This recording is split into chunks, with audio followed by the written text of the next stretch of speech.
Battlefield doesn't deserve to die. I know you're going to say, oh, but it has AI slop in the game now, so it deserves to die. And I hate AI in my games just as much as the next guy, but despite what you say, I still don't believe the game should die, and let me give you my reasons why.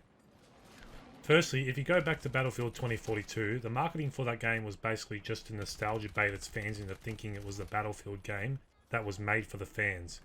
The game then released in the buggiest state in franchise history and one of the buggiest FPS games ever made.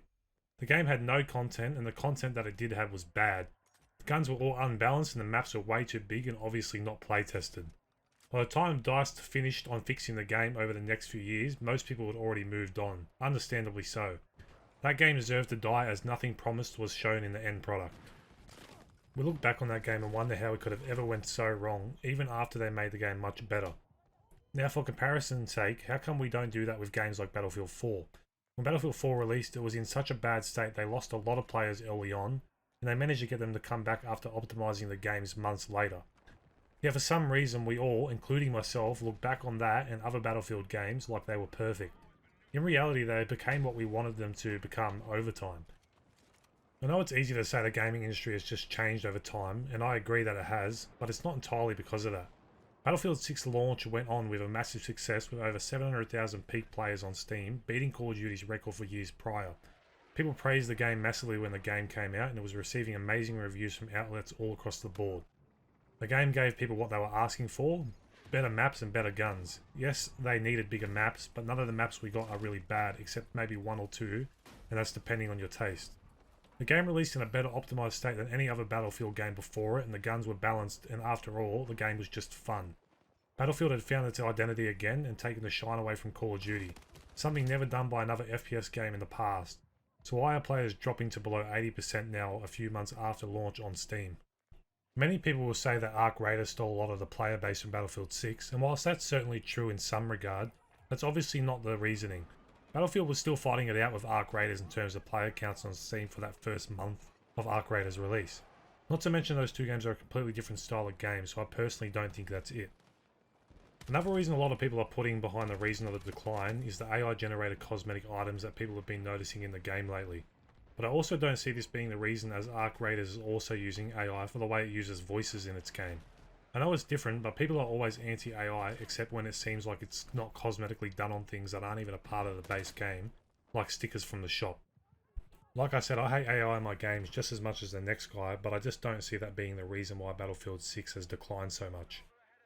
So could it be that the game just isn't as good as people first thought? Well no, that's clearly not true either, as the game hasn't gotten worse in any particular way either. What I think is happening to Battlefield 6 is a couple of things. First up is the social media presence. It's fun to prey on a game's downfall online, and a good example of that is a lot of influencers hyping the game up in its peak, saying things like Battlefield 6 is the best game in the franchise, or it's the Call of Duty killer. Then a few months later those same influencers jump on the hate train. It's all for clicks and it works, because then it turns into an endless spiral of comments bagging the game as well. I get that people like to engagement farm, but I just don't think this is the way they should go about it. So the second reason for me is the devs seemingly disappearing over the holiday period. I understand these guys are humans as well and have lives, but this seems like a scheduling issue to me. These games need to release earlier or after the holiday period, so while it's still in its peak they can update the game and fix things that the community wants. The community has been asking for the progression to be sped up, or asking for things like a server browser, and like I said, I understand these guys have lives, but they're doing exactly what Call of Duty does, and disappearing right after the launch of their game. The same period of time the game needs to thrive for people to stick around. It's just funny how Call of Duty does the same thing, and it's been doing the same thing over the last 5 or 6 years, and they're also losing players at an accelerated pace. And lastly, my biggest reason is there just seems to be an FPS genre burnout at the moment, and I'm going to point that at Call of Duty. If it wasn't for Activision pushing out subpar games every year and forcing their skill-based matchmaking on their players, I do feel like more players would stick around. Call of Duty is also bleeding players at a record rate, but the only difference is they're also struggling to get players in the door, something Battlefield didn't have a problem with, which is a good sign. I'd like to point out that that's also the reason Arc Raiders has held its player base this whole time, is because that this isn't an FPS game, and it's also something not really seen too often in the gaming industry, something fresh. So can they turn it around?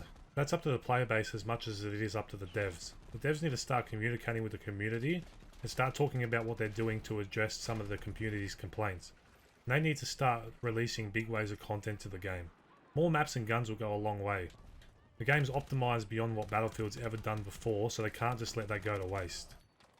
And as players, we need to start talking about whether we want these type of games anymore, and if we don't start supporting these games, we won't have another Battlefield game to be talking about in the future. That's up to you whether that's a good thing or not. So that's where I'll leave it to you guys. What do you think is the problem with Battlefield 6 and why is it bleeding so many players? Let me know in the comments below and like the video if you're new around here. I'll talk to you guys on the next video.